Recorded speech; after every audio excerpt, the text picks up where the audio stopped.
Rule number 16, learn to think in Bitcoin. You know, I see a lot of people that hold Bitcoin, you know, and they still don't think in Bitcoin. Bitcoin's been going up 50% a year for the past 4 years. That means the risk-free rate, the cost of capital is 50%. So you have the option to borrow money at 5%, loan it to Bitcoin at 50%, and keep the 45% difference. And I'll meet Bitcoin businesses that they want to actually raise money and loan it to someone at 15% that's a counterparty. Why would you loan to a counterparty at 15% when you can loan to Bitcoin at 50%? Right? Why would you invest? I have an investment idea for you. Is it a risk-free 50% return?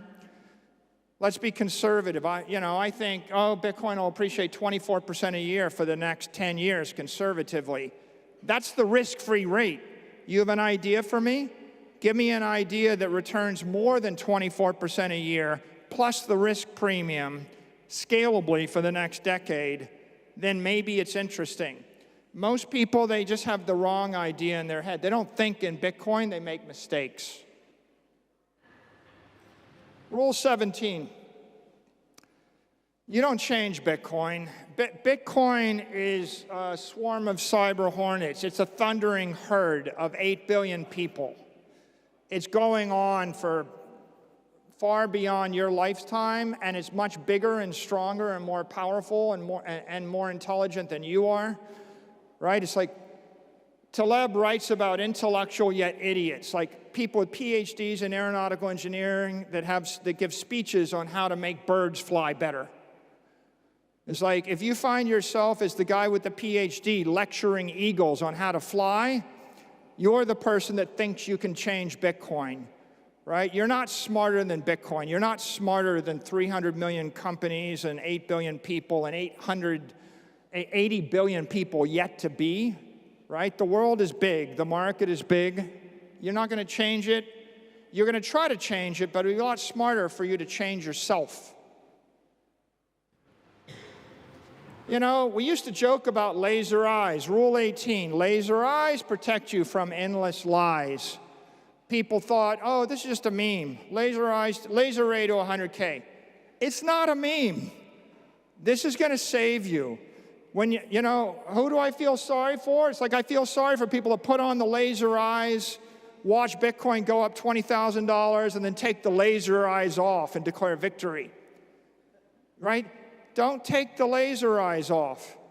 The laser eyes tell you a message, which is they signify the fact that you should avoid dilutive distractions. Right? When Bitcoin goes from 10,000 to 100,000 and you declare a victory, so you launch 16 crappy businesses and 14 stupid industries because you're a genius, right? You took the laser eyes off.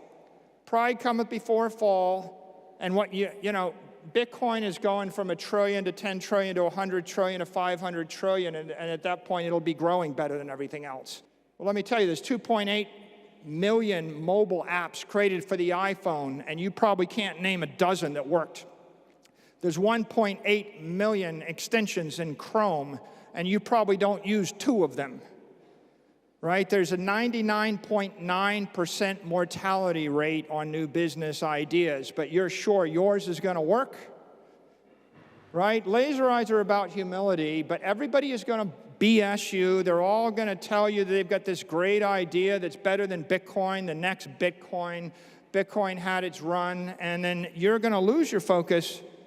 You're going to get distracted, maybe because you made a lot of money by buying Bitcoin at 100 and selling it at 5,000 because you were a genius and you got out at 5,000 and then you launched 16 other crappy, stupid businesses where you're just like everybody else, and then you'll be like, oh yeah, the mayor banned my business. Oh, the government taxed my business. Oops, it turns out that Microsoft wants to enter this business.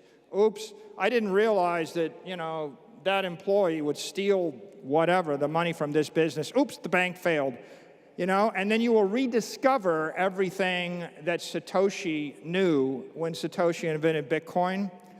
Laser eyes are here to protect you, right? Embrace them, right? Don't belittle them. And it takes me to my next point, which is, respect Bitcoin, or it'll make a clown out of you, right? I mean, I come to Bitcoin, I've spent all my time trying to learn Bitcoin. I realize I still don't learn Bitcoin. I still don't know everything there is about Bitcoin. But what I do appreciate about Bitcoin is it's bigger than all of us. It's stronger than all of us. It'll outlive all of us, right? When someone shows up and says, I just heard about Bitcoin, I'm here to fix it, right? Don't be that guy, right? Have some respect for this thing. We're almost done.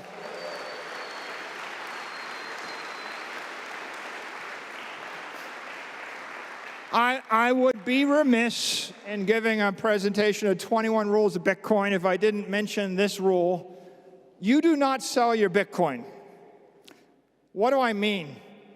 Bitcoin is energy. Bitcoin is life.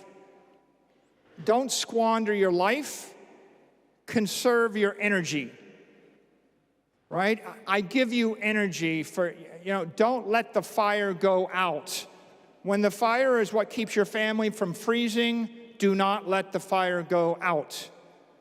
Right? You have a life, it's beautiful, you can do beautiful things. Don't throw yourself off a cliff. Right? And Satoshi gave you economic energy. You can capture it, you can own it, you can conserve it.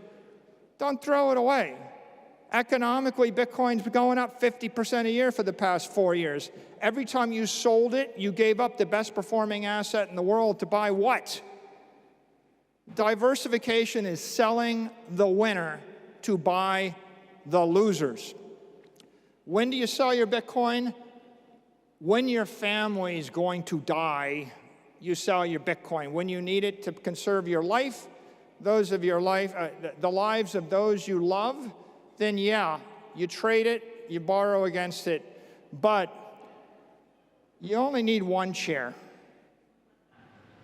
You do not sell your Bitcoin. Everything else is inferior. The world, by the way, the entire world is constructed to convince you to sell your Bitcoin. Everybody wants you to trade your Bitcoin for their hedge fund, for their stock, for their idea, for their whatever it is.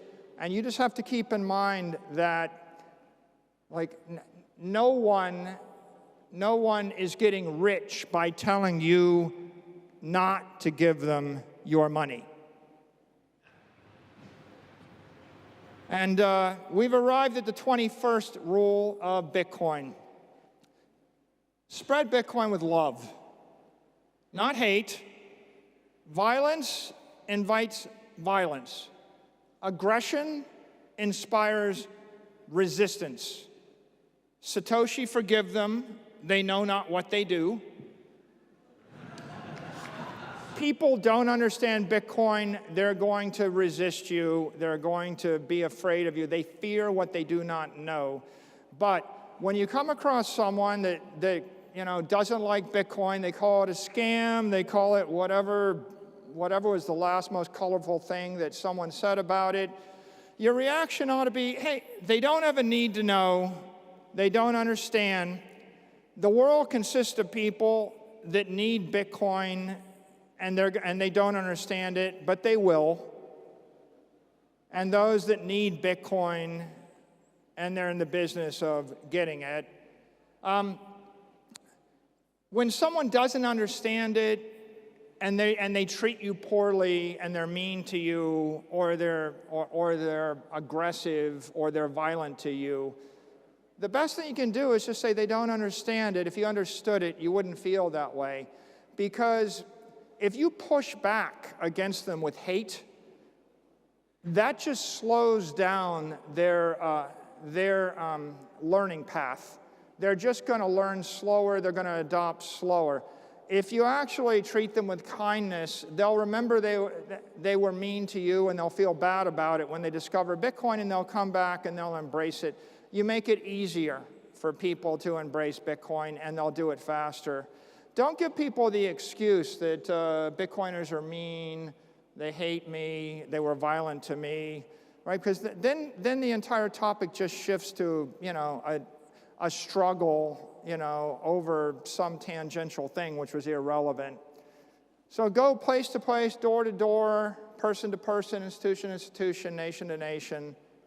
Offer them something which is going to make their life better. Offer it with love, not hate.